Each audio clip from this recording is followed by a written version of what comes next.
Hoje vamos dar continuidade ao nosso estudo sobre o Grande Templo das Árvores. Vocês recordam que no programa anterior fomos introduzidos nesse projeto conversando com a Clarissa, servidora da comunidade Luz Figueira, que nos contou um pouco da sua história com o Frei Ameinô, quem idealizou este projeto e começou com a sua implantação. Hoje vamos mergulhar um pouco mais, conhecendo como o Grande Templo começou a se desenvolver. Sabemos que um projeto precisa de todo um planejamento, de especificações técnicas e cuidado constante. E o Grande Templo das Árvores também teve esse acompanhamento. A escolha das quantidades e espécies das árvores, o trato e cuidado das podas, da rega e os desafios que surgiram ao longo desse percurso para fazer esse jardim de gigantes começar a florescer. E para nos contar tudo isso, hoje trazemos para vocês a experiência do Reinaldo, que também acompanhou esse projeto desde o princípio e hoje é um dos guardiões desse espaço sagrado. O Frei Ameinô, em alguns momentos aqui juntos, porque ele estava sempre presente, andava com a bengalinha dele, mas percorria todo o grande templo, esse que ele me apresentou. A forma como ele lidava com as árvores, deu para perceber que isso aqui era mais do que um simples reflorestamento.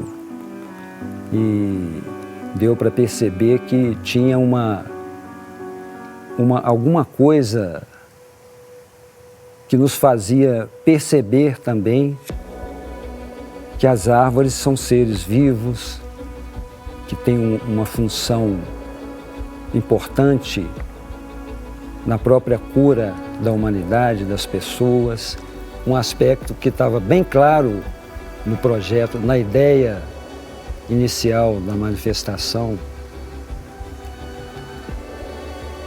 do Grande Templo das Árvores pelo Frei Ameinô, que na verdade a postura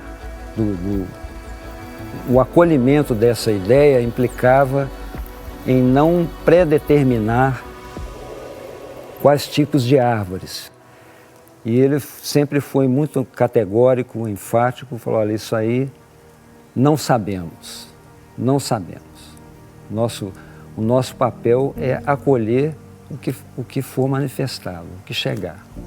Por quê, para quê e como, não nos cabe especular. Essa foi a colocação bem precisa do nosso mentor aqui, o Frei Ameinô.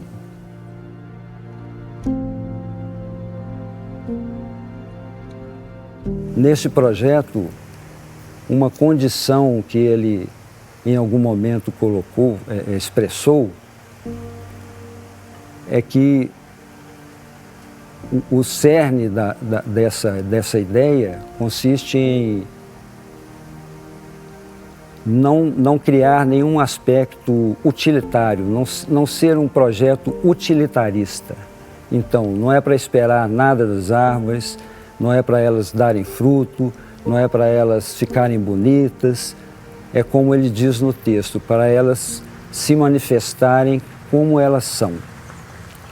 E os detalhes dessa condição material para que elas se expressem como elas são, está também impresso na forma como foi distribuída as árvores em cada ponto. O Frei Ameinô teve o cuidado, como toda a ação dele, que é assim, uma precisão milimétrica, mesmo aqui numa área grande, na distribuição dos pontos das árvores, ele teve o cuidado de considerar a dimensão da copa de cada árvore para plantar uma outra árvore ao lado, para que uma não interfira muito na outra. E elas possam ter assim a liberdade de se manifestar como elas são. Nós temos em torno de 200 árvores, 198 por aí. A quantidade foi mais ou menos definida pela própria distância que é respeitada entre as árvores, distância cujo critério é a dimensão das copas, para que não interfiram muito umas nas outras, que elas não precisem competir muito para estabelecer-se no seu espaço. Aqui no Grande Templo das Árvores nós temos espécies de diferentes regiões do Brasil, algumas exóticas de fora do continente até, e árvores nativas.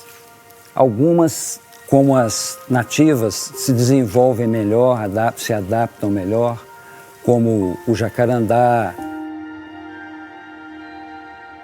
essa gigante, a orelha de macaco, a canafístula, 3 espécies de jequitibás, jequitibá branco, jequitibá rosa e um jequitibá lilás. Temos a copaíba, está desenvolvendo bem, também se adapta muito bem, que é típica da região, produz aquele óleo super aromático, não é? E temos ali o pau-ferro também, aquela com o tronco um pouco malhado, ele também se adapta bem. Só que o crescimento é muito lento, tem o tempo dele, esse tem que deixar no tempo dele. Aquela maior, a mais alta que vocês estão vendo nessa direção, também se deu muito bem, é um mogno africano, desenvolveu muito bem, esse deve ter uns 25 metros de altura, e ele deve estar com, no máximo, 2017 anos de idade. Tem o mogno nacional do outro lado ali também, que já foi uma adaptação dessa árvore que não tem tanta resistência quanto a original africana. O jatobá é uma árvore que se desenvolve muito bem aqui. Esse jatobá pequeno vem sendo cuidado há algum tempo porque ele sofreu um acidente, o trator limpando, esbarrou. Então nós conseguimos recuperar e fomos construindo a forma, essa forma que eles veem que ele está numa forma harmoniosa agora, né? Aí ele colaborou, porque nós fomos construindo, sofreu um pouquinho no princípio, mas agora já está pronto. Agora ele já está por conta dele. Esse é o jacarandá da Bahia. Mostra também como se adaptou bem, está harmonioso, e como essa que é uma árvore muito resistente, se adapta em regiões também que são mais secas do que aqui, Bahia e Norte. Aqui elas se adaptam tão bem como essa, que não precisou de nenhuma intervenção. Essa é a Suma Uma.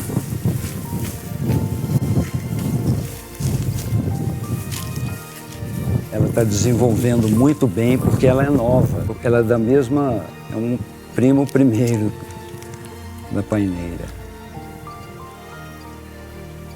Desenvolveu muito bem, ela deve ter em torno de 5 anos.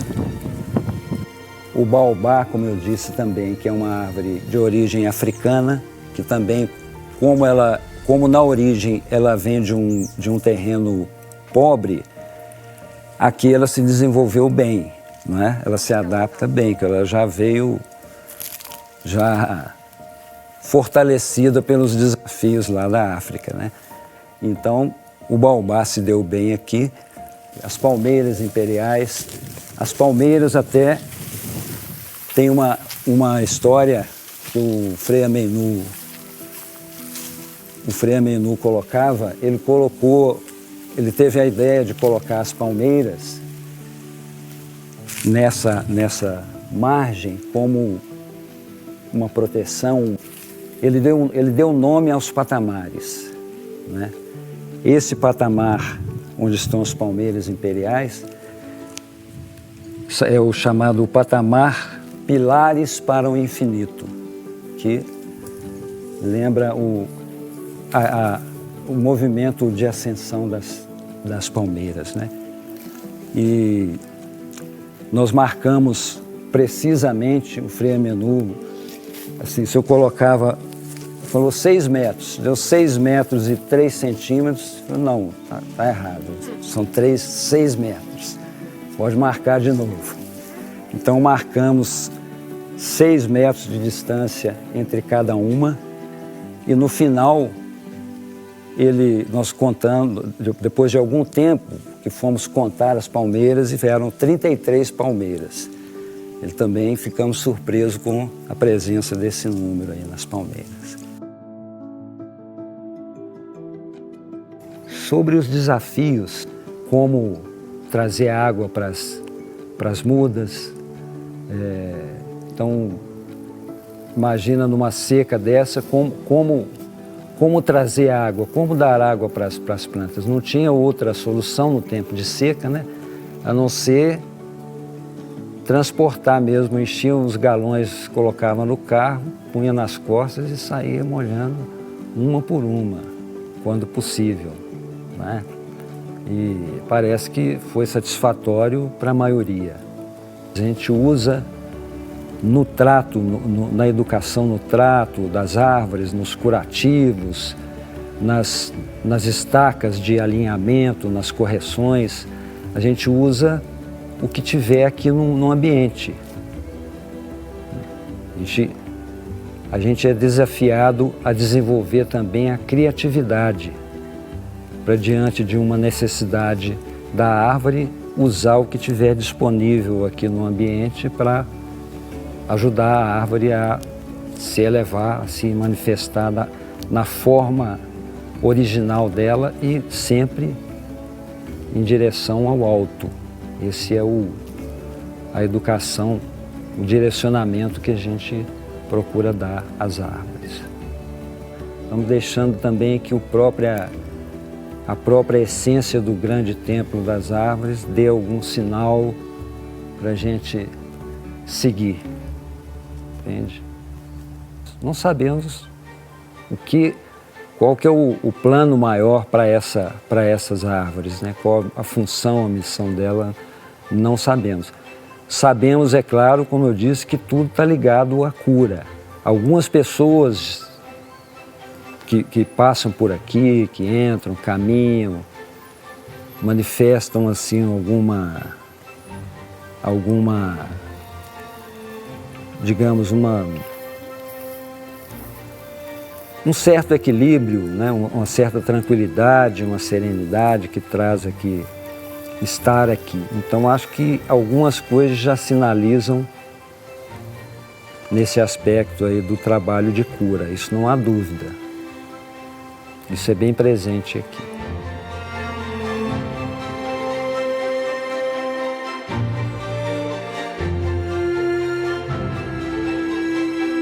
Quantas coisas podemos aprender e viver com os reinos da natureza, não é verdade?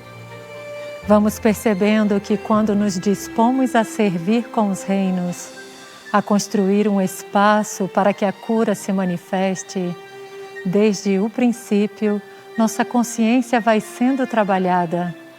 Nosso mundo interior é chamado a mergulhar nas suas profundezas, assim como as sementes das árvores. Nós somos levados a criar raízes consolidadas em nosso interior com o propósito da nossa existência, que é a evolução da consciência e levar conosco nessa evolução todos os seres vivos da Terra, incluindo as árvores. Finalizamos aqui este capítulo, mas o grande templo ainda está crescendo. No ritmo da vida das árvores, o seu propósito está se manifestando. No próximo capítulo, vamos saber como vai culminar a realização deste projeto de cura neste lugar sagrado. Até lá!